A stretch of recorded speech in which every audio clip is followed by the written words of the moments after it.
नमस्कार, जय हिंद, राधे राधे साथियों। स्वागत है आपका अपने YouTube चैनल आगाज क्लासेस पर। मैं रतन कृष्ण लवानिया फिर से आपके सामने हाजिर हूँ इतिहास की कड़ी में। आशा करता हूँ कि सभी स्वस्थ और तंदुरुस्त होंगे। और आज की क्लास हमारी बौद्ध धर्म पर होगी। जैसे कि आपको पता चल रहा होगा कि बौद्ध धर्म पर कोशिश तो ये थी कि कल की क्लास में ही बौद्ध धर्म करवाया जाए, बौद्ध धर्म की क्लास प्रारंभ कर दूं। लेकिन थोड़ा महाजनपद काल में प्रीवियस ईयर में थोड़ा एक स्लाइड और मुझे बढ़वानी पड़ी। मुझे लगा कि हाँ, इससे प्रश्न पूछ लेता है, तो वो सब मैंने आपको करवाई दिया। अब उसके बाद जैसे ही बौद्ध धर्म का जिक्र आता है साथियों, तो सबसे पहले बौद्ध धर्म की आप बात करो तो नवीनतम मैंने आपको बताया था वो लोहे के प्रयोग के बाद जितना भी महाजनपद काल में साथियों आपको समझाया था, तो उसमें वही था कि लोहे के प्रयोग से जैसे जैसे तकनीकी विकास हुआ, जैसे जैसे राजा की शक्ति बढ़ी और वर्ण व्यवस्था में जटिलता आई, तो मेन हम जैसे देखें कि बौद्ध धर्म के उदय के कारणों में अगर जिक्र करें साथियों, तो मेन जैसे ही हम यहाँ से जैसे ही हटेंगे हम, तो मैं आपको पहले बौद्ध धर्म के कारणों का जिक्र करवा दूं। तो सबसे पहले बौद्ध धर्म के उदय के कारण, तो यहाँ पे आप लिख सकते हो साथियों, बौद्ध धर्म के उदय के कारण, धर्म के उदय के कारण। तो साथियों बौद्ध धर्म के उदय के कारणों में वही मैंने आपको पहले करवाई दिया है, वो मैंने कई बार आपको समझाया था। मैंने कहा था कि यहाँ पे आके काम आएगा, बौद्ध धर्म की जैसी जिक्र होगा तो यहाँ पे काम आएगा। तो वही बाकी पीपीटी और उससे तो वो है ही, लेकिन जो बौद्ध धर्म के कारण जो मेन वो टॉपिक है, मैं सोच रहा हूँ कि यहाँ बोर्ड पे पढ़ाने में जो जो सिनॉप्सिस बना के पढ़ाने में जो मजा आता है वो कहाँ। तो पीपीटी से क्या है, मेरा आसान, टीम ने मेरा काम आसान कर दिया कि मुझे कोई लिखना नहीं पड़ रहा, सीधे समझाते जाओ। लेकिन जैसे अब बौद्ध धर्म का जिक्र हुआ, तो बौद्ध धर्म के उदय के कारणों में अगर साथियों जिक्र करेंगे, तो सबसे पहला कारण आप लिख सकते हो, सबसे प्रथम कारण आप लिख सकते हो कि जो वर्ण व्यवस्था में आपस में जो संघर्ष हुआ है, टकराव आया, तो आप सीधे लिख सकते हो ब्राह्मण और क्षत्रिय, ब्राह्मण एवं क्षत्रिय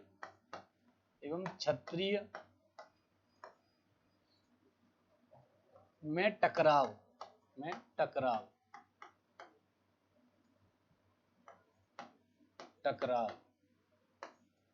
क्योंकि आप आपस में ब्राह्मण और क्षत्रियों में असहमति का दौर चल रहा था। असहमति आप कह सकते हो, संघर्ष तो नहीं बोल सकते, लेकिन टकराव, विचारों का वैचारिक टकराव और वो सब चल रहा था। और उस टकराव की मैंने कारण आपको बताया था साथियों कि उसका टकराव का कारण वही था कि जो राज्य का जो प्रशासनिक प्रमुख था वो राजा था, और धार्मिक प्रमुख था, या फिर आप कह सकते हो कि जो प्रशासनिक प्रमुख जो राज्य का राजा था वो क्षत्रिय था, और धार्मिक प्रमुख ब्राह्मण था। और ब्राह्मण को जो सामाजिक संरचना में के उसमें प्रथम पायदान पर उसे रखा गया या प्रथम स्थान पर रखा गया। तो इसी से जब राजा ने कहा कि जब पैसा मेरे पास है और हर चीज मेरे पास है, जैसे पैसा है, सेना है और आर्थिक कोष भी मेरा है, तो जब ताकत भी मेरे पास है, तो फिर मैं जब निर्णय करता हूं, तो उसमें ब्राह्मण जब प्रथम स्थान पर आ गया, तो वो जब चाहता था तब उसके राजा के आदेश को पलट देता था, क्योंकि प्रथम स्थान पर वर्ण व्यवस्था में ब्राह्मण था। तो ब्राह्मण एवं क्षत्रिय में टकराव हुआ। दूसरा कारण आप कह सकते हो कि वैश्य जो वर्ण था, या आप कह सकते हो कि वैश्य वर्ण का व्यापार में समृद्धि या व्यापार में उन्नत होना। सीधे सीधे वैश्य वर्ण का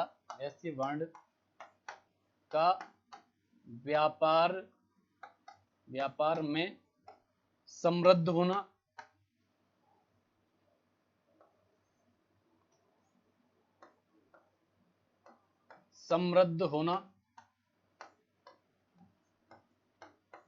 और वर्तमान सामाजिक संरचना से असंतुष्ट होना, ये भी है।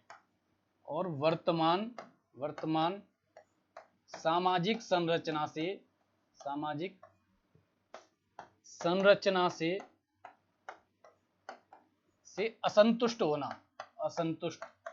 असंतुष्ट होना। और साथियों असंतुष्ट क्यों था, जैसे जिक्र होगा कि असंतुष्ट वर्तमान अगर वैश्य वर्ण का व्यापार में समृद्ध होना और वर्तमान सामाजिक संरचनाओं से असंतुष्ट होना। तो आप देखोगे साथियों कि वैश्य जो वर्ण था वो असंतुष्ट इसीलिए था, वो मैंने कई बार पहले भी आपको करवाया, फिर एक बार और समझा दे रहा हूं। जैसे बौद्ध धर्म के उदय के कारणों में कि जो वैश्य धर्म था वो ऋण और ब्याज का व्यापार व्यवसाय करता था, ऋण और ब्याज का। जिसे ब्राह्मण वर्ण पाप मानता था, ऋण और ब्याज के कर्म को ब्राह्मण वर्ण पाप मानता था, इसीलिए इनका विरोध, जब पाप मानता था तो ब्राह्मण वर्ण इनका विरोध करेगा, क्योंकि ये ब्याज और ऋण और ब्याज कर्म से जुड़े हुए थे। तो जब वैश्य वर्ण व्यापार में संबद्ध था, इन पे धन से, आप कह सकते हो कि इन पे भी पैसे, वही पैसे वाली वो आ गई कि जिसके पास पैसा है, जब व्यापार अच्छा करेंगे, व्यापार में संबद्ध हुआ, तो उसके पास आर्थिक स्थिति उसकी मजबूत हुई। जब आर्थिक स्थिति मजबूत होगी तो उसका अगर कोई विरोध करेगा तो वो कहेगा नहीं कि जब पैसा मेरे पास है तो सामाजिक संरचना से असंतुष्ट होगा, क्योंकि फिर पहले पायदान पर ये क्यों रखा हुआ है कि ब्राह्मण वर्ण को प्रथम स्थान पर क्यों दिया गया है जब पैसा हमारे पास है। ऐसे ही क्षत्रिय और ब्राह्मणों में जो टकराव हुआ, क्योंकि क्षत्रिय जो राजा था वो कोई निर्णय लेता, ब्राह्मण उसका बीच में निर्णय को पलट देता था, और ब्राह्मण प्रथम स्थान पर था वर्ण व्यवस्था में, तो उसे सर्वोच्च माना जाता था, तो उसके निर्णय को मान लिया जाता था। तो राजा और ब्राह्मण और क्षत्रिय वर्ण में इस वजह से टकराव था। वैश्य वर्ण का मैंने आपको बता ही दिया कि वैश्य वर्ण ऋण और ब्याज कर्म से जो जुड़ा हुआ था, इसीलिए इसे पाप मानते थे। और तीसरा कारण साथियों आप दे सकते हो कि जो आर्थिक रूप से जो पिछड़ गए, जो ऋग्वैदिक काल के बाद जब उत्तर वैदिक काल प्रारंभ हुआ, उत्तर वैदिक काल में जो आर्थिक रूप से जो पिछड़ गए या सामाजिक रूप से जो पिछड़ गए जो वर्ण, तो आप कह सकते हो कि जो शूद्र वर्ण था, या शूद्र वर्ण नहीं कह सकते, कि जो भी किसी भी वर्ण में जो कमजोर लोग थे उन्हें एक हेय की दृष्टि से देखा गया। कमजोर का मतलब जो अर्थव्यवस्था में आर्थिक रूप से जो पिछड़ गए थे उन्हें एक हेय की दृष्टि से देखा जाता था। तो वो भी चाहते थे कि हमें भी एक मध्यम, आप कह सकते हो कि मुख्य धारा में से जोड़ा जाए, क्योंकि जब आप देखोगे महाजनपद काल में अस्पृश्यता आ गई, छुआछूत की भावना स्थापित हुई। जब छुआछूत तक होने लगेगा तो जो जिसके साथ छुआछूत हो रहा है वो वर्ण भी तो चाहेगा, या वो भी तो चाहेगा कि मुझे मुख्य धारा में जोड़ा जाए। लेकिन जैसे ही उनको एक ऑप्शन मिलेगा तो वो जब मुख्य धारा में जोड़ने का अगर वो देखेगा कि मुझे मुख्य धारा में जोड़ा जाए, या सामाजिक मुख्य धारा में मुझे भी जोड़ा जाए, या पहली पुरातन जो सामाजिक व्यवस्था थी उसमें उसके अनुसार मुझे देखा जाए, ये दृष्टि से मुझे ना देखा जाए, तो वो भी अपने लिए एक विकल्प ढूंढेगा, कोई ऐसा विकल्प हो जिससे कि मैं समाज की मुख्य धारा में आऊं। मुख्य धारा नहीं कह सकते, आप कहते हो पुरातन जो धारा है उसमें आऊं। तो साथियों आप कह सकते हो कि आर्थिक रूप से कमजोर, एक यहाँ पे एक पॉइंट ये भी लिख सकते हो कि आर्थिक रूप से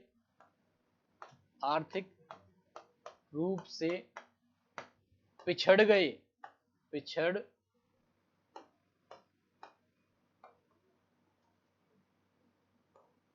पिछड़े हुए लोगों या वर्ण, तो वर्ण में आप शुद्ध आ जाएगी, और लोग जो गरीब लोग थे लोगों आ जाएगी, लोगों का पुरातन व्यवस्था या सामाजिक मुख्यधारा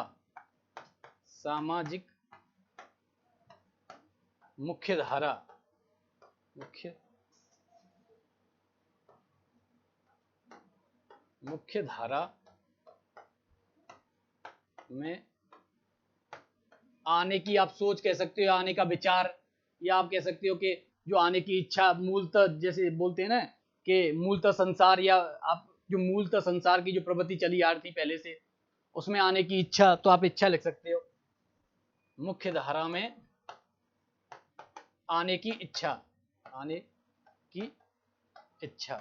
एक कारण इसे भी मान सकते हैं। एक इससे आगे साथियों अगर कारण माने बौद्ध धर्म के उदय का, तो आप कह सकते हो कि बुद्ध का जन्म, क्योंकि उस समय ही बुद्ध का जन्म हुआ। और जैसे आप यहाँ पे ही लिख सकते हो, नीचे आप लिख सकते हो कि बुद्ध का जन्म होना, ये भी तो एक कारण ही है कि बुद्ध का जन्म हुआ, इसे भी तो एक कारण मानेंगे। और सबसे मेन कारण तो हमने छोड़ ही दिया साथियों। मेन कारण सबसे पहले आप लिख सकते हो कि लोहे का प्रयोग तो रहेगा ही रहेगा कारण, वो तो मेन ही कारण है, लोहे का प्रयोग। तो ये एक मेन कारण हो गया, लोहे का प्रयोग। तो ये साथियों आप देखोगे कि जो बौद्ध धर्म के उदय के अगर कारणों में की चर्चा की जाए तो मुख्यतः इन कारणों को देखा जाता है कि मेन, जैसे ही अगर कारणों की चर्चा होगी तो ब्राह्मण क्षत्रियों में टकराव, वैश्य वर्ण का व्यापार में संबद्ध होना या व्यापार जो वर्तमान संरचना से असंतुष्ट होना। तीसरा आप देखोगे कि जो आर्थिक रूप से पिछड़ गए जो लोग थे या आर्थिक रूप से जिन लोगों को पिछड़ गए थे उनका पुरातन या सामाजिक संरचना की या समाज की मुख्य धारा में आने की इच्छा, मुख्य धारा में वापस लौटने की इच्छा, इसे भी बोल सकते हो, क्योंकि इस पर अस्पृश्यता खत्म करके जो पहले जो चला आ रहा था उसमें लौटने की इच्छा थी। तीसरा आप कह सकते हो कि बुद्ध का जन्म उस समय हुआ, तो ये भी इसे भी एक कारण मान सकते हैं साथियों। और उसके बाद जो मेन कारण जो सबसे पहले अगर हम कारणों में लिखेंगे साथियों तो वो यही हो जाएगा कि लोहे का प्रयोग। जैसे ही आप देखोगे तो लोहे का प्रयोग, लोहे के प्रयोग से तो सब कुछ बदला ही है। आप देखोगे उत्तर वैदिक काल से मैंने कई बार आपको समझाया है, तो लोहे के प्रयोग से सब कुछ जैसे जो परिवर्तन है आपके सामने नजर आएगा साथियों। इसके आगे जैसे ही हम साथियों बढ़ते हैं तो बौद्ध धर्म का मेन जैसे जिक्र होता है तो बौद्ध धर्म के संस्थापक महात्मा बुद्ध, तो महात्मा बुद्ध की जो जीवन जो मुख्य मुख्य जहां जहां से प्रश्न को उठाता है वो अगर जिक्र किया जाए साथियों तो सबसे पहले आप देखोगे कि महात्मा बुद्ध का जन्म 563 ईसा पूर्व में हुआ था। और 563 ईसा पूर्व में लुम्बिनी नामक स्थान पर नेपाल में, जो लुम्बिनी नेपाल में वर्तमान नेपाल में स्थित है, तो लुम्बिनी नामक स्थान पर 563 ईसा पूर्व में हुआ था। इनके पिता का नाम सिद्धार्थ, जैसे अगर बात करें कि इनके बचपन का नाम, तो बचपन का नाम की तो चर्चा जैसे करना हो तो सिद्धार्थ था। और गौतम, जैसे अब बोलते हैं कि गौतम बुद्ध जो बोला जाता है, तो कहीं कहीं जैसे कई पुस्तकों में बताया गया कि गौतम इनका जैसे सरनेम नहीं होता गोत्र, तो गोत्र विधि बोल सकते हैं या गोत्र बोल सकते हैं कि गौतम इनका गोत्र था। ये कई जैसे पुस्तकों में जो वर्तमान जैसे अपडेटेड पुस्तक आई हैं या आप एनसीईआरटी में भी दे रखा है, सॉरी, तो उसमें गौतम उनका जैसे सरनेम बोला जाता है। अब इनके माता पिता की जैसे चर्चा करो तो पिता की भी जैसे चर्चा होती है तो आप देखोगे कि पिता शुद्धोधन जो कपिलवस्तु के बोल सकते हैं कि कपिलवस्तु के शासक थे, या आप बोल सकते हो कि कपिलवस्तु के साकीगढ़ के प्रधान थे। शासक नहीं बोल सकते तो आप सीधे बोल सकते, वैसे कपिलवस्तु राज्य के तौर पर ही माना जाता था, उसे एक कबीला बोल सकते हैं या एक राज्य के तौर पर, छोटा राज्य कपिलवस्तु। जैसे ही आप बाद में जैसे ही मैं बताऊंगा कि जैसे ही इनकी मृत्यु होगी तो इनको 8 राज्यों में इनकी हस्तियां विभाजित की जाएंगी या बांट दी जाएंगी, वहां पर 8 जगह स्तूप बनाए जाएंगे। तो जैसे ही आप इनके पिता की जैसे ही जिक्र होगा तो आप देखोगे इनके पिता का नाम शुद्धोधन था जो कपिलवस्तु के साकेगढ़ के प्रधान थे। इनकी माता का नाम महामाया देवी या माया देवी जो कोलियगढ़ के प्रधान की पुत्री थी, या कोलिय आप लिख सकते हो कोलिय गणराज्य की कन्या थी, प्रधान की पुत्री बोल लो या प्रधान के भाई क्यों, लेकिन कोलिय गणराज्य की कन्या थी। इसके नीचे ही अगर इनके जीवन की और बात जैसे जिक्र होता है तो इनका जीजा जैसे इनके माता के बाद आप कह सकते हो कि माता के बाद इनकी पत्नी का नाम आ जाए, या सीधे सीधे माता के जिक्र से एक और, हाँ, एक और जुड़ा हुआ है कि इनकी माता जो इनको जन्म देकर 7वें दिन इनकी माता का देहांत हो गया।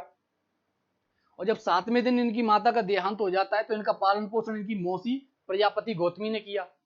और यही प्रजापति गौतमी आप देखोगे कि जब बौद्ध संघ में महिलाओं का प्रवेश होगा तो अपने शिष्य के आग्रह पर महिलाओं को प्रवेश की अनुमति देंगे ये गौतम जो बुद्ध हैं बौद्ध संघ में।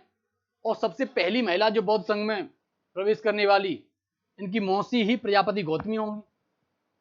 तो साथियों ऐसे ही जैसे जिक्र आगे आगे बढ़ता जाएगा। अब इसके बाद जैसे इनकी पत्नी का जिक्र आता है तो पत्नी का जैसे जिक्र करोगे तो पत्नी का आप लिख सकते पत्नी का। उसके बाद इनके बेटे का नाम राहुल था, इनके फिर उसके घोड़े का नाम आप लिख सकते हो, फिर इसके सारथी का नाम भी लिख सकते हो। तो ये एक क्रमिक आपको रहेगा। तो साथियों ये मैं समझा देता हूँ, पीपीटी में थोड़ा बाद में समझाऊंगा, पहले यहीं से का मेन आप लिख सकते हो। यहाँ पे जैसे चर्चा होगी तो बौद्ध धर्म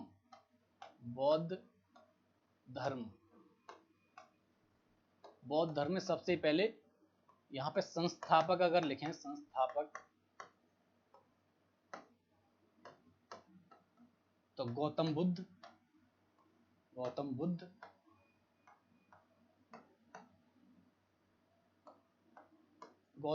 हो गए। और साथियों जैसे ही गौतम बुद्ध की अगर जैसे चर्चा आई तो हम सीधे सीधे यहाँ से पॉइंट देना प्रारंभ करते हैं साथियों। क्योंकि सबसे पहले क्या है होता है कि गौतम बुद्ध के सबसे जैसे ज्यादा तक अगर प्रीवियस ईयर में जैसे मैंने प्रश्न देखे साथियों, तो उसमें उनके बचपन के बारे में, उनके जीवन पर, उनके जन्म, माता का नाम, पिता का नाम, और उनकी पत्नी का नाम, बेटे का नाम। उसके बाद आप थोड़ा सा आगे बढ़ो तो इनके सारथी का नाम जैसे बोलते हैं उसे, इनके घोड़े का नाम। तो ये सब क्या है कि प्रीवियस ईयर में कहीं कहीं पॉइंटों से पूछ लेता है ये सब फैक्ट, तो मैंने सोचा ये पहले आपको समझा देता हूँ। तो सबसे पहले जैसे उनकी जैसे जिक्र होगा गौतम बुद्ध का, तो आप लिख सकते हो कि 563 ईसा पूर्व में, 563 ईसा पूर्व में इनका जन्म लुम्बिनी में, या मेन में अगर शुरुआत से जैसे करवाऊं तो 500, अगर जैसे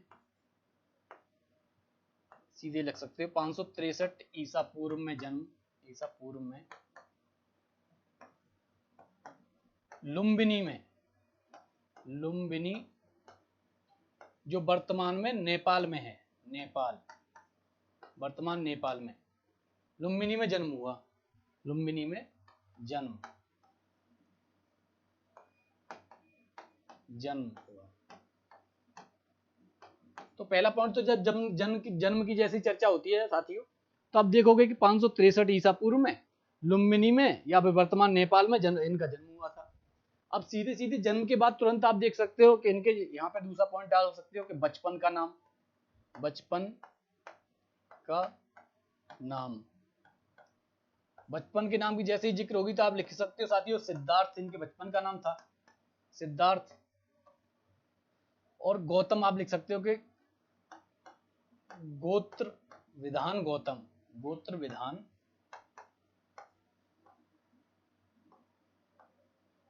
गौतम था, गौतम। ये ब्रैकेट में लिख सकते हो जानकारी के लिए, अपनी जानकारी के लिए। वैसे तो जैसे ऐसे नहीं पूछेगा कि गौतम इनका गोत्र था क्या था, ये जरूर पूछ सकता है कि इनके बचपन का नाम क्या था, तो सिद्धार्थ था। इसके बाद जैसे ही आप आओगे तो इनके पिता का नाम, सीधे सीधे पिता लिख सकते हो। उसके बाद माता लिख सकते हो, माता, ये दो पॉइंट आएंगे माता पिता। तो पिता शुद्धोधन, शुद्धोधन। और इनके आगे जैसे ही लिखना हो तो थोड़ा कलर चेंज करके मैं लिख देता हूं साथियों। शुद्धोधन के आगे जैसे ही आप लिखना हो तो आप लिख सकते हो कि वैशाली के लिच्छवीगढ़ राज्य के, ये वैशाली के क्या सॉरी कपिलवस्तु के साक्यगढ़ के प्रधान थे, सीधे सीधे आप लिख सकते हो। तो कपिलवस्तु के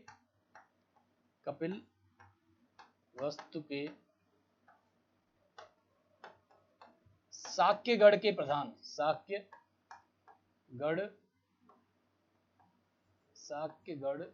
एक सेकंड ये हटा ही देता हूं, साक्य गण के प्रधान, गण के प्रधान।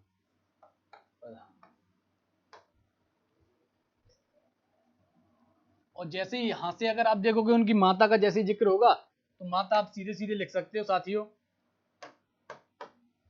इनकी माता का नाम माया देवी, या आप लिख सकते हो महामाया देवी। तो माया देवी लिख लो या महामाया, महामाया देवी, महामाया देवी।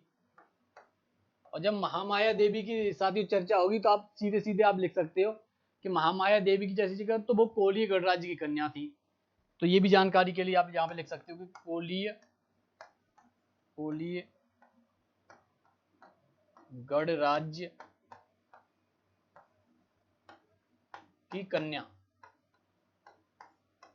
जब कोलीय गणराज्य की कन्या थी तो आप देखोगे कि जैसे माता के बाद आप सीधे सीधे लिख सकते हो कि हाँ वो जो फिर फैक्ट में, यार वो फैक्ट बार बार मैं भूलता जा रहा हूँ। तो साथियों इसी के बाद जैसे ही अब जिक्र हो गया तो यहीं पे एक पॉइंट और आप डाल सकते हो कि इनकी माता का 7वें दिन, जन्म से 7वें दिन इनकी माता का देहावसान हो गया,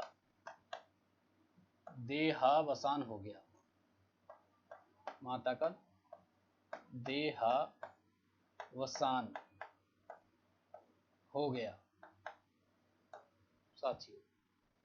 तो ये पॉइंट हो गए। अब इससे आगे साथियों जैसे ही आप बढ़ोगे, देहावसान हो गया, तो जैसे ही जिक्र होगा तो आप देखोगे साथियों कि इनकी जो पालन पोषण है माता के मरने के बाद, इनका पालन पोषण इनकी मौसी प्रजापति गौतमी करेंगी। और जब प्रजापति गौतमी करेंगी, इनकी मौसी जैसे इनका पालन पोषण करेंगी, तो फिर इनकी जैसे 16 वर्ष की आयु में इनकी शादी कर दी जाएगी। क्योंकि जब माता के मरने के बाद जब मौसी ने पालन पोषण किया, तो वर्तमान में भी आप देखोगे, चलो 16 वर्ष की आयु में तो वर्तमान में आप कहोगे कि अरे सर नाबालिग की शादी करवा रहे हो आप। लेकिन आप अक्सर करके जैसे गांव देहात में अगर आप देखोगे साथियों, तो जैसे ही किसी की जैसे माता का देहांत या पिता का देहांत से चलो रोक भी सकते हैं, लेकिन माता का देहांत हो गया तो घर में जरूरत होती है कि नहीं जल्दी तो अगर कोई जो बच्चा सबसे बड़ा होगा उसकी शादी जल्दी कम उम्र में ही कर दी जाती है, क्योंकि घर संभालने के लिए एक औरत होना जरूरी होता है साथियों।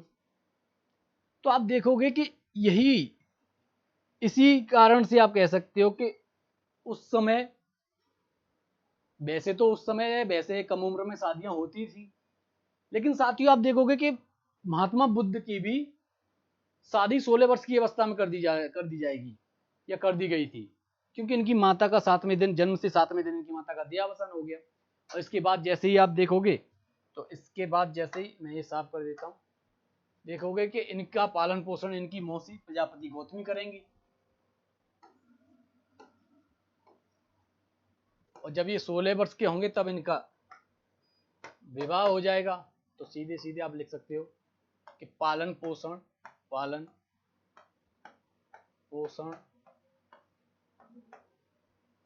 मौसी के द्वारा, मौसी प्रजापति गौतमी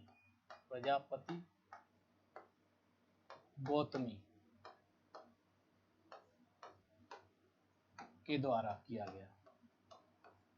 तो आप देखोगे जैसे ही पालन पोषण प्रजापति गौतमी के द्वारा किया जाएगा, तो साथियों आप देखोगे कि पालन पोषण प्रजापति गौतमी के द्वारा साधित किया जाएगा मौसी के द्वारा, तो फिर उसके बाद आप जैसे ही आप जिक्र करोगे साथियों, तो आप देखोगे कि इनकी 16 वर्ष की आयु में शादी कर दी जाएगी। तो आप सीधे सीधे शादी कह सकते हो, शादी 16 वर्ष की आयु में, 16 वर्ष की आयु में।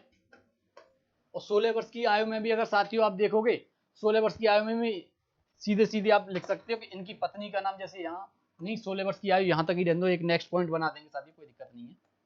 समझने के लिए आपके लिए मैं अलग अलग पॉइंट, इसीलिए मैं अलग अलग पॉइंट बताने के लिए आया था। मैंने कहा अलग अलग पॉइंट से पहले समझा देता हूँ पूरी तरीके से, उसके बाद फिर मैं पीपीटी में भी आपको जो पॉइंट होंगे, जो जो मुझे लगेगा कि ये प्रीवियस ईयर बाकी जो कर चुके हैं वो कोई दिक्कत ही नहीं है।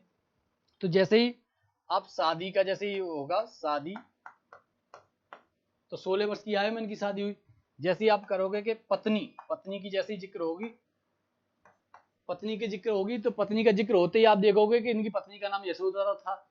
और उनका अलग नाम जैसे आप करोगे तो कहीं कहीं उनका नाम गोपा, बिंबा, भद्रकच्छा ये भी मिलता है।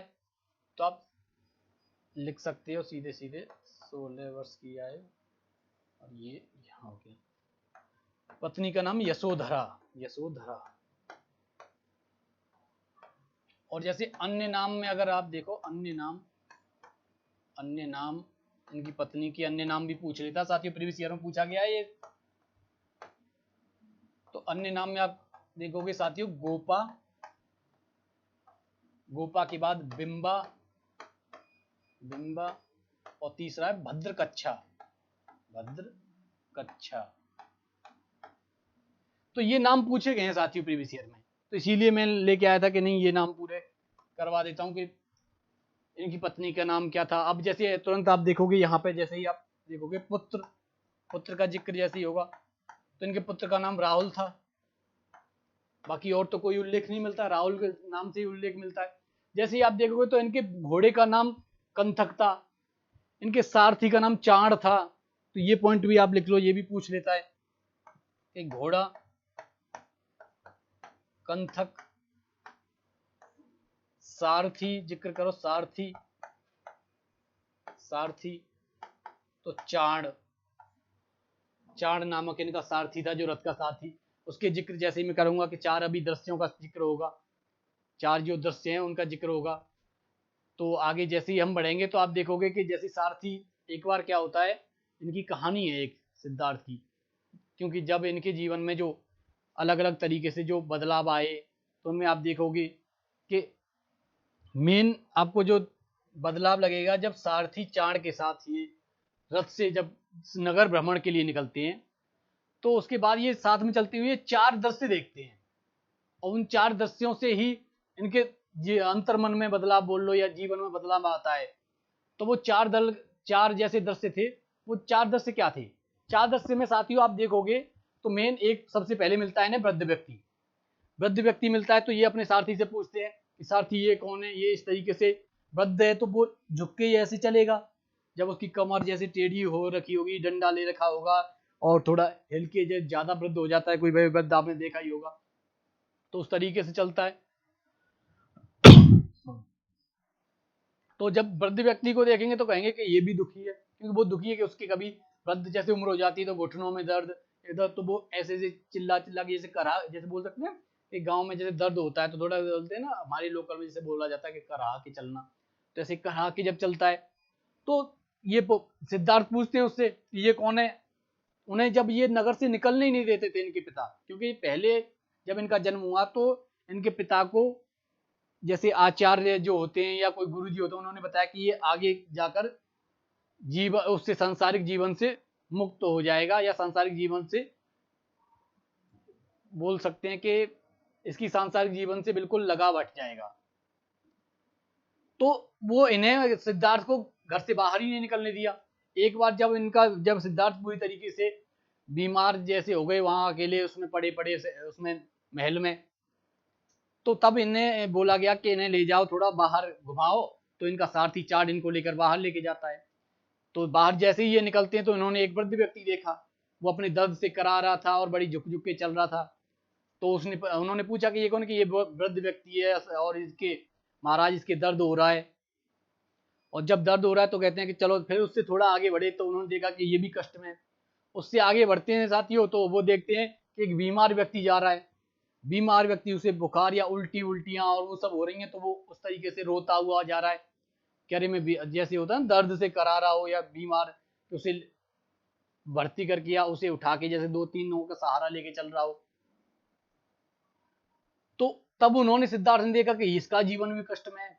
फिर आगे थोड़ा सा आगे बढ़ते तो एक तीसरा दृश्य दिखता है साथियों। अब तीसरा दृश्य जो दिखता है, तीसरा दृश्य दिखता है उन्हें मृत व्यक्ति का, कि एक अर्थी जा रही होती है और शमशान के लिए उसे एक जो मरा हुआ आदमी उसे लेते के जा रहे हैं और पीछे उसके पीछे रोते हुए चल रहे हैं या सब रो रहे हैं, एक अर्थी रखी हुई है। तो उन्होंने कहा कि ये क्या है कि ये इंसान मर गया है और यहाँ रो। तो इस तरीके से सांसारिक जीवन से उन्हें अलग कर रखा था एक ही उसमें, कि उन्हें ये तक नहीं पता कि आदमी मर गया है उसके लिए जा रहे हैं। तो जब चौथा देश देखा कि यहाँ भी कष्ट है, रो रहे हैं इंसान।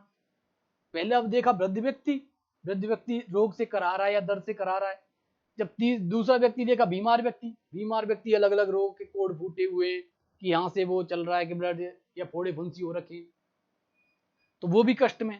तीसरा व्यक्ति देखा उन्होंने मृत व्यक्ति कि मरा हुआ है, बाकी सब रो रहे हैं। तीसरा दृश्य मृत व्यक्ति देखा, और जैसे ही थोड़ा सा आगे बढ़ते हैं साथियों तो वो चौथा दृश्य देखते हैं, और चौथा दृश्य देखते हैं एक सन्यासी को, और सन्यासी प्रसन्न मुद्रा में हंस रहा है, मुस्कुरा रहा है, गाता हुआ अपना भजन गाता हुआ हंसता हुआ जा रहा है। तो उन्होंने सीधे पूछा कि ये कौन है जो इतना प्रसन्न है? बाकी सब तो दुखी थे, बाकी सब कष्ट में थे, बाकी सब रो रहे थे और वो कर रहे थे। तो तब उनका सारथी बताता है, जो सारथी जो चाण है वो बताता है कि महाराज ये सन्यासी है, ये सबसे निर्मुक्त सांसारिक जीवन से निर्मुक्त होकर अपनी तपस्या में लीन होकर अपने तप में अपना भजन गाता हुआ और जा रहा है। तब सिद्धार्थ के जीवन में या आप कैसे अंतर्मन में परिवर्तन आया, तब उन्होंने सीधे सीधे संन्यास की। उसके बाद ये 4 दस्यों के बाद तुरंत ये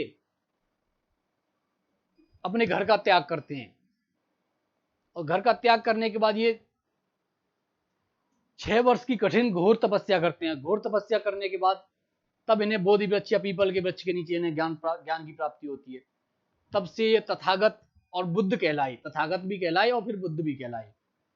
तो ये, और उसके बाद जैसे ही आप साथियों में इसके आगे जैसे ये मैं आपको समझाऊं, तो इसके बाद और जैसे महापरिनिर्वाण की और चर्चा होती है। महापरिनिर्वाण बोलते हैं इनकी मृत्यु को, कि मृत्यु जो बुद्ध की जो मृत्यु हुई उसे महापरिनिर्वाण बोला जाता है।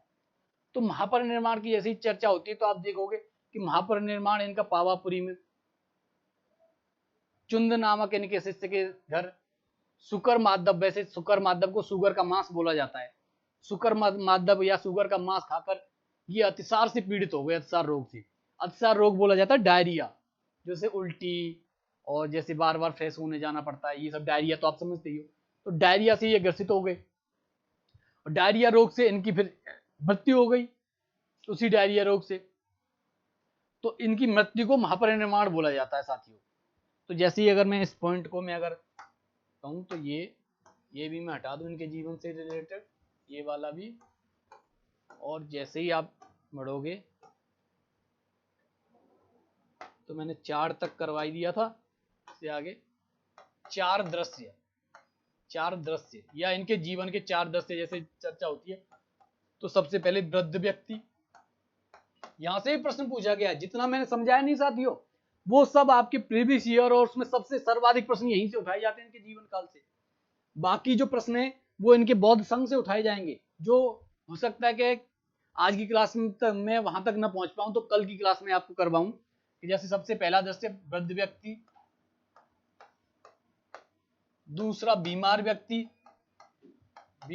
साथियों, और तीसरे दृश्य की जब चर्चा होगी, तीसरा दृश्य आपके सामने अगर चर्चा हो बौद्ध के जीवन में जो तीसरा दृश्य जिससे बौद्ध के जीवन में परिवर्तन आया, तीसरा दृश्य मृत व्यक्ति देखा था, मृत व्यक्ति, या आप कह सकते हो जाते हुए अर्थी देखी थी तो उसे भी मृत व्यक्ति बोलेंगे, मृत व्यक्ति। और चौथा दृश्य जो था साथियों वो था सन्यासी का, और सन्यासी भी प्रसन्न मुद्रा में। तो जब सन्यासी प्रसन्न मुद्रा में साथियों आपको देखेगा तो उसी से सन्यासी को देखकर ही कहा कि बाकी सब तो कष्ट में है, यही एक व्यक्ति है जो प्रसन्न है, तो जीवन का सुख तो सन्यास में। तभी से उनका सांसारिक जीवन से बिल्कुल मोह भंग हो गया और वो सांसारिक जीवन को त्याग कर सीधे सन्यास के लिए या घर त्याग कर आप सीधे जंगल में तपस्या के लिए चले जाते हैं साथियों। ऐसे ही आप देखोगे 4 दशक के बाद जैसे ही आप जिक्र करोगे तो आप सीधे सीधे आप जिक्र कर सकते हो, उसके बाद मृत्यु का सीधे जिक्र कर सकते हो, बाकी तो मैंने आपको करवाई दिया था। तो जैसे ही अगर मृत्यु की चर्चा हुई तो आप लिख सकते हो कि 483 ईसा पूर्व में मल्लों की राजधानी कुशीनारा या कुशीनगर में हुई थी, सीधे सीधे आप लिख सकते हो 400। मृत्यु अगर जिक्र किया जाए सीधे सीधे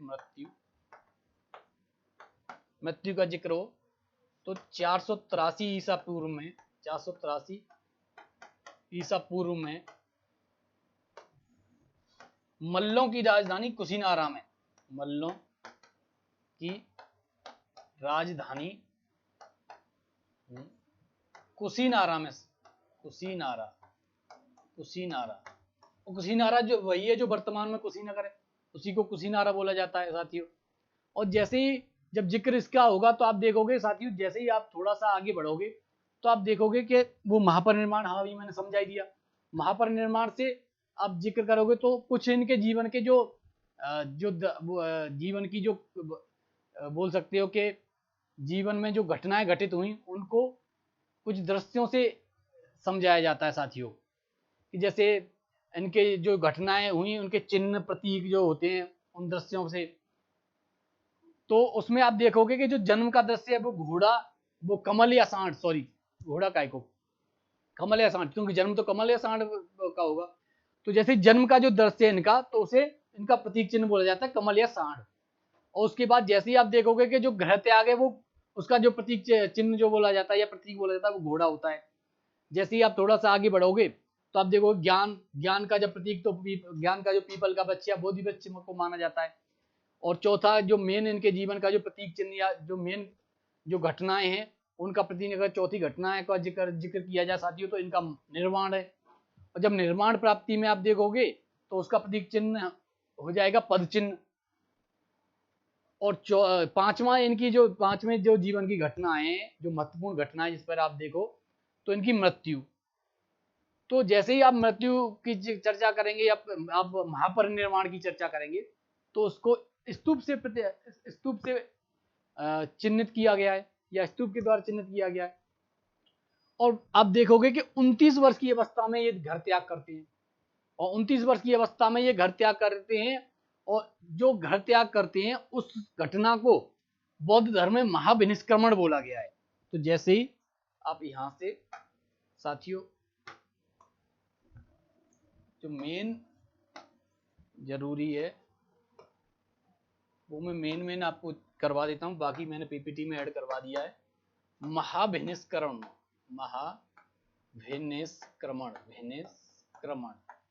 क्रमण। और जैसे ही महाविनिष्क्रमण की चर्चा होगी साथियों, तो जो बौद्ध का जो 29 वर्ष की अवस्था में बौद्ध जो घर त्याग करते हैं तो उसको बोला जाता है महाविनिष्क्रमण, या बौद्ध धर्म में उस घटना को महाविनिष्क्रमण बोला जाता है। तो बौद्ध की या बुद्ध के द्वारा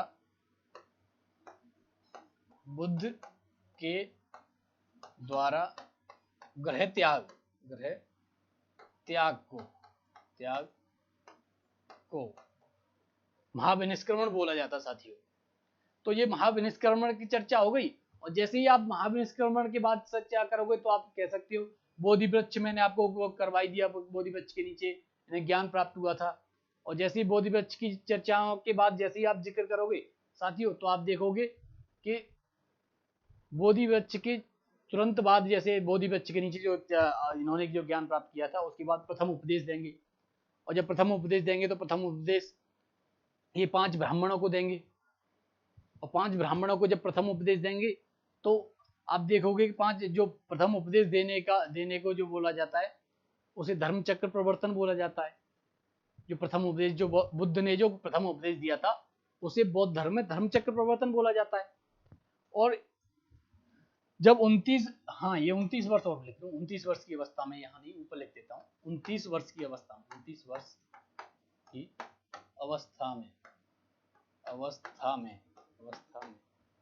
बुद्ध के द्वारा घर त्याग किया गया उसे महाविनिष्क्रमण बोला गया। और जब घर त्याग कर ये जाते हैं तो आप देखोगे कि 6 वर्ष की घोर तपस्या, 6 वर्ष की घोर तपस्या करेंगे, घोर तपस्या। और 6 वर्ष की जब घोर तपस्या करेंगे साथियों, तो आप देखोगे कि 6 वर्ष की घोर तपस्या के बाद 35 वर्ष की अवस्था में, क्योंकि 29 को घर त्याग किया, उसके बाद 6 वर्ष की इन्होंने घोर तपस्या करी, और उस घोर तपस्या करने के बाद आप देखोगे कि 35 वर्ष की अवस्था में इन्हें ज्ञान की प्राप्ति होती है। और 35 वर्ष की अवस्था में, और मेन जो सबसे महत्वपूर्ण इनके जीवन में जो दिन है वो है वैशाख पूर्णिमा। वैशाख पूर्णिमा को ही इनका जन्म हुआ था, वैशाख पूर्णिमा को इनका ज्ञान प्राप्ति हुई थी, और वैशाख पूर्णिमा को ही इनकी मृत्यु हुई थी। तो ये तीनों जो दिन है वैशाख पूर्णिमा, इसीलिए इसे वैशाख पूर्णिमा को बुद्ध पूर्णिमा बोला जाता साथियों। तो ये कई बार पूछा गया है। तो आप देखोगे कि वैशाख पूर्णिमा के दिन पीपल का वृक्ष, आप बोल सकते बोधि वृक्ष के नीचे और निरंजना नदी के तट पर, निरंजना नहीं बोलो तो पुनपुन नदी के तट पर इन्हें ज्ञान प्राप्त हुआ। और जब ज्ञान प्राप्त हुआ तो ये तथागत कहलाएंगे। घोर तपस्या के बाद ज्ञान प्राप्त, सीधे ज्ञान प्राप्त हुआ। वो मैं पीपीटी में मैंने ऐड कर रखा है, तो मैं अभी आपके सामने वो पीपीटी समझाऊंगा। तो ज्ञान प्राप्त हुआ, और ज्ञान प्राप्ति के बाद ये तथागत कहलाए, तथागत, और बुद्ध भी कहलाए, बौद्ध भी कहलाए। बुद्ध भी ज्ञान प्राप्ति के बाद ही साथियों कहलाए ये। तो जैसे ही अब ये आपकी समझ में आ गया होगा, मोटा मोटा आपकी समझ में एक खाका बन गया होगा। अब जैसे ही हम पीपीटी का जिक्र करते हैं साथियों, तो पीपीटी का जैसे ही जिक्र करेंगे तो आप देखोगे साथियों, तुरंत जैसे ही जिक्र होगा तो मेन, तो ये मैंने आपको साथियों करवाई दिया कि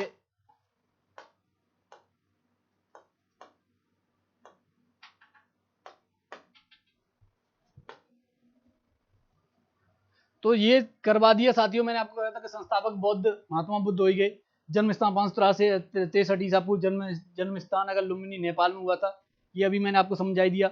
बचपन का नाम सिद्धार्थ, गोत्रीय अभिधान गौतम था, ये मैंने आपको करवाई दिया। तो ये सब मैंने, पिता का नाम शुद्धोधन कपिलवस्तु के शाक्यगण के प्रधान थे। माता का नाम महामाया देवी या माया देवी, जो कोली गणराज्य की कन्या थी। जन्म के 7वें दिन माता की मृत्यु, ये मैंने आपको करवाई दिया साथियों। तो अभी मैं जो समझा रहा था वो यही समझा रहा था कि पीपीटी में क्या, पीपीटी से क्या है कि मेरा काम आसान हो जाता है कि समझाना। यहाँ पे भी समझा सकता था, लेकिन जो व्हाइट बोर्ड पे समझाने में और सिनॉप्सिस बनाने में जो आनंद आता है वो कहीं नहीं है। तो मैं सही बताऊं, मैं अपनी मेहनत मैं नहीं चाहता मेरी मेहनत कम हो, लेकिन टीम चाहती है कि नहीं सर आप मेहनत इस तरीके से मत किया करो। मैं चाहता हूं कि मेरी मेहनत, मुझे कितनी भी मेहनत करनी पड़े, लेकिन जो मुझे देख रहे हैं, जो मुझे फॉलो कर रहे हैं, या जो जिन्होंने मुझसे आस लगा रखी है इस चैनल से, जो आगाज क्लासेस से जो उम्मीद है, वो उस पर मैं खरा उतरूं। तो साथियों आप मेहनत की बिल्कुल फिक्र मत करो, मेहनत मुझे और करनी पड़ेगी तो मैं करूंगा, लेकिन आपको लक्ष्य की प्राप्ति करवा के ही मानूंगा। इस बार आरो यारो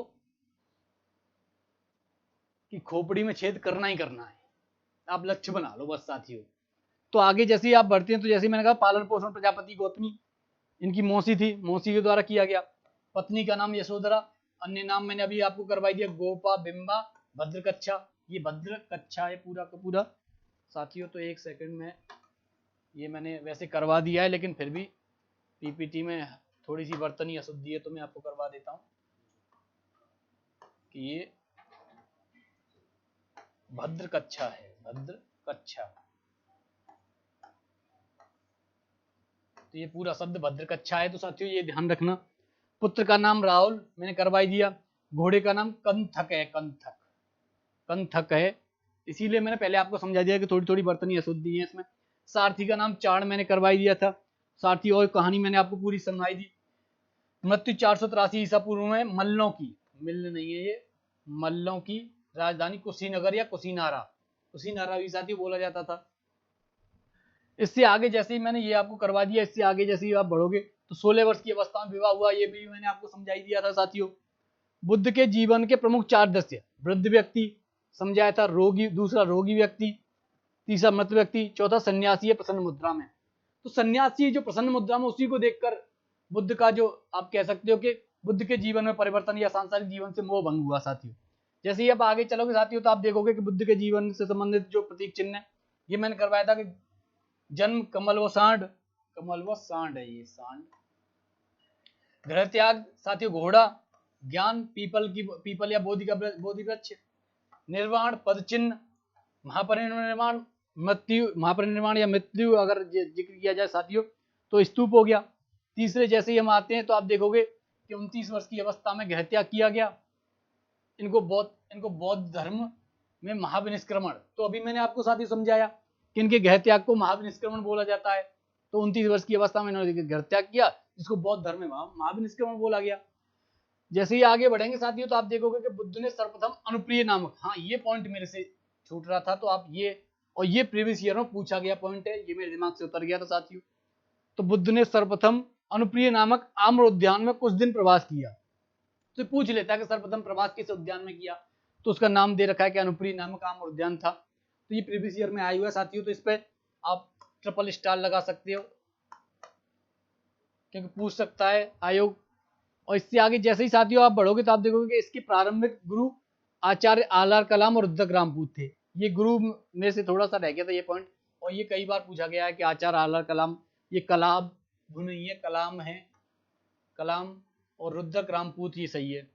तो आचार्य आलार कलाम, आलार कलाम और रुद्रक रामपूत थे, सर्वप्रथम यही इनके गुरु थे। 6 वर्ष की कठिन परिश्रम एवं घोर तपस्या के बाद 35 वर्ष की अवस्था में, 35 वर्ष की अवस्था में, अवधि नहीं, अवस्था में, तो 35 वर्ष की अवस्था में बैसाख पूर्णिमा मैंने आपको करवाई था। बैसाख पूर्णिमा के दिन पीपल या बोधि वृक्ष के नीचे निरंजना या पुनपुन नदी के तट पर, ये हटाओ, दिया गलत लगा रखा है, तट पर ज्ञान प्राप्त हुआ। इसी दिन से वो तथागत कहलाई, मैंने आपको करवाया था कि तथागत कहलाई। और ज्ञान प्राप्ति के बाद बुद्ध के नाम से प्रसिद्ध हुए साथियों। तो आप देखोगे कि जो ज्ञान प्राप्ति किया बुद्ध के नाम से प्रसिद्ध हुए साथियों, उसके बाद जैसे ही जिक्र होता है तो आपको सामने सब आ जाएगा। आज की क्लास को साथियों यहीं विराम देते हैं। बाकी बौद्ध धर्म की कल की क्लास भी है, तो कल विस्तार से इसके बाद जो बौद्ध संघ है उसकी चर्चा होगी, और थोड़ा महापरिनिर्वाण रह गया है तो महापरिनिर्वाण भी आपको करवाया जाएगा, वो टॉपिक भी। तो आज की क्लास को साथियों यहीं विराम देते हैं। चैनल पर जो नए आए हो प्लीज़ सब्सक्राइब, लाइक करिए, कमेंट करिए, थोड़ा सब्सक्राइब करिए, और अभी तक साथ में बने रहने के लिए साथियों बहुत बहुत धन्यवाद आपका। आज की क्लास को अब विराम देते हैं। मिलते हैं फिर कल साथियों। जय हिंद, राधे राधे।